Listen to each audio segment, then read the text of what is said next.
+2 കോഴക്കേസിൽ സർക്കാരിന് തിരിച്ചടി. മുസ്ലിം ലീഗ് നേതാവ് ഷാജിക്കെതിരായ അപ്പീൽ സുപ്രീം കോടതി തള്ളിയിരിക്കുകയാണ്. ഇന്ന് സുപ്രീം കോടതിയിൽ നിന്ന് ഒരു തിരിച്ചടിയാണ് സർക്കാരിനെ സംബന്ധിച്ചുണ്ടായിരിക്കുന്നത്. +2 കോഴക്കേസിലാണ് സർക്കാരിന് തിരിച്ചടി നേരിടേണ്ടി വന്നത്.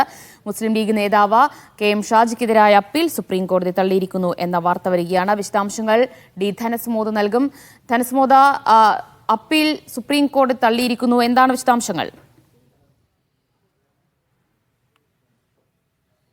ഇപ്പോൾ മുസ്ലിം ലീഗ് നേതാവ് മുൻ MLA-യുമായ ഷാജിക്ക് ആശ്വാസം നൽകുന്ന ഒരു തീരുമാനമാണ് സുപ്രീം കോടതിയിൽ നിന്നും ഉണ്ടായിരിക്കുന്നത്. സുപ്രീം കോടതിയുടെ 2-അംഗ ബെഞ്ച് സർക്കാരിന്റെയും ED-യുടെയും ഹർജി തള്ളിക്കളഞ്ഞിരിക്കുകയാണ്. അപ്പീലുകളാണ് തള്ളിക്കളഞ്ഞിരിക്കുന്നത്.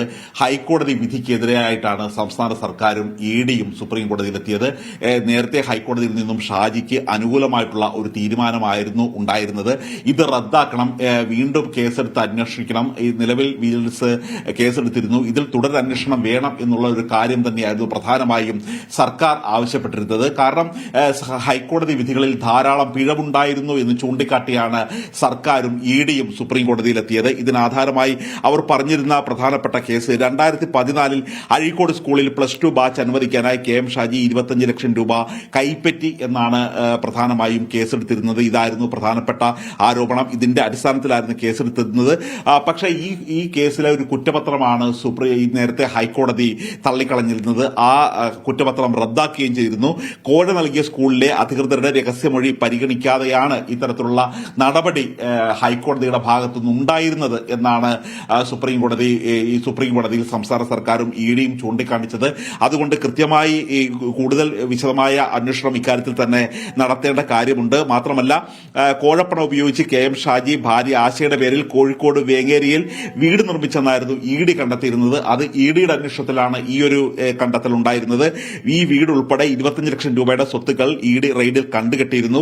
വിജിലൻസ് കണ്ടെത്തിയത് തെരഞ്ഞെടുപ്പ് ഫണ്ട് ആണെന്നാണ് KM ഷാജി നേരത്തെ ഹൈക്കോടതിയിൽ വാദിച്ചിരുന്നത്. ഈ വാദത്തിന്റെ കൂടി ബലത്തിലാണ് ഷാജിക്ക് അനുകൂലമായിട്ടുള്ള ഒരു വിധി ഹൈക്കോടതിയിൽ നിന്നുണ്ടായിരുന്നത്. പക്ഷേ ഈ വിധി ഒരിക്കലും അംഗീകരിക്കാനാവില്ലെന്നും ധാരാളം പിഴവുകളുണ്ടെന്നും പ്രധാനപ്പെട്ട ചില പോയിന്റുകളിലേക്ക് അന്വേഷണം എത്തിയിട്ടില്ലെന്നും ഈ രഹസ്യമൊഴിയുടെ അടിസ്ഥാനത്തിൽ ഈ സാക്ഷികളെ ശരിയാവണ്ണം വിസ്തരിച്ചിട്ടില്ല എന്ന് ചൂണ്ടിക്കാട്ടിയാണ് സർക്കാരും ED-യും അപ്പീലുമായി സുപ്രീം കോടതിയിലെത്തിയത്. ഈ നീക്കത്തിനാണ് ഇപ്പോൾ സുപ്രീം കോടതിയിൽ നിന്ന് തന്നെ തിരിച്ചടി ഉണ്ടായിരിക്കുന്നത്. അപ്പീലുകൾ ഇടപെടേണ്ടതില്ല എന്ന് നിരീക്ഷിച്ചാണ് 2-അംഗ ബെഞ്ച് ഇപ്പോൾ 2 ഹർജികളും തള്ളിക്കളഞ്ഞിരിക്കുന്നത്.